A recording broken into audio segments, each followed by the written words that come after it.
वालेकुम गाइस, मैं हूं इंजीनियर मोहम्मद बिलाल और आप देख रहे हैं हमारा यूट्यूब चैनल पैराडाइज एनर्जी। बहुत देर से कुछ ऐसी वीडियोस अवेलेबल हैं यूट्यूब पे जिसमें ये क्लेम किया जाता है कि फ्री एनर्जी जनरेट की जा सकती है। ख़ास तौर पे एनर्जी की फॉर्म जो इलेक्ट्रिसिटी है, बिजली को यानी कि फ्री में बनाया जा सकता है। तो ये सब फेक हैं। बहुत सारे एक्सपेरिमेंट्स किए जाते हैं इस चीज़ को प्रूव करने के लिए, और उसमें ख़ास तौर पे ये दिखाया जाता है कि हम लोग फ्री एनर्जी बना रहे हैं और उसको यूटिलाइज़ भी कर रहे हैं। मिसाल के तौर पे एक मोटर को जनरेटर के साथ सेम शाफ्ट के साथ कनेक्ट कर दिया जाता है। मोटर को पहले एक्सटर्नल सप्लाई दी जाती है, मोटर को ऑन किया जाता है। मोटर जैसे ही अपने आरपीएम पे पहुंचती है, जनरेटर ऑन होता है, तो मोटर की सप्लाई को डिस्कनेक्ट कर दिया जाता है जो एक्सटर्नली दी होती है, और उसी जनरेटर से जो मोटर चला रही थी उसी जनरेटर से सप्लाई मोटर को दी जाती है, और साथ एक बल्ब लगा के दिखा दिया जाता है कि हम लोग एनर्जी प्रोड्यूस कर रहे हैं और उसी जनरेटर से मोटर चल रही है और मोटर फिर जनरेटर को चला रही है। तो ये एक क्लोज लूप बना के ये साबित करने की कोशिश की जाती है कि हम लोग फ्री एनर्जी बना रहे हैं, जो कि सब फेक है। ये एक्सपेरिमेंट जो किया जाता है ये 1 मिनट से 2 मिनट चल जाएगा, क्योंकि लॉसेस की वजह से, फ्रिक्शन लॉसेस की वजह से और डिफरेंट फिजिकल फिनोमिना की वजह से एट दी एंड इसने बंद होना है, और 1-2 मिनट मैक्सिमम 5 मिनट चल के ये बंद हो जाएगा।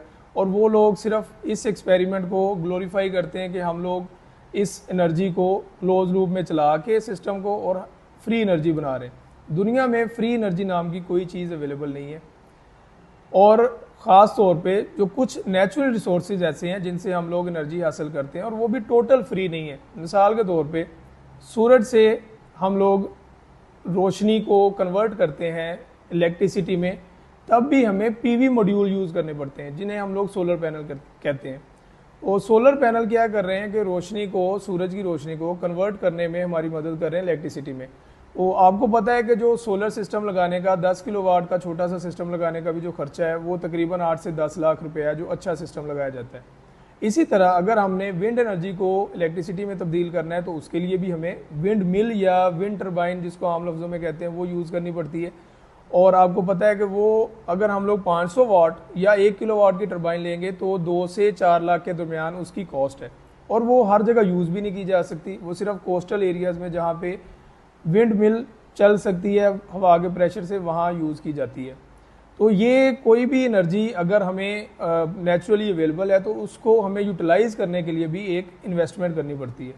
फिजिक्स का एक सिंपल सा थर्मोडायनामिक्स का लॉ है जिसमें ये बताया जाता है कि energy can neither be created nor be destroyed, it can be transformed from one form to another form. यानी कि एनर्जी को ना तो बनाया जा सकता है और ना ही उसको ख़त्म किया जा सकता है।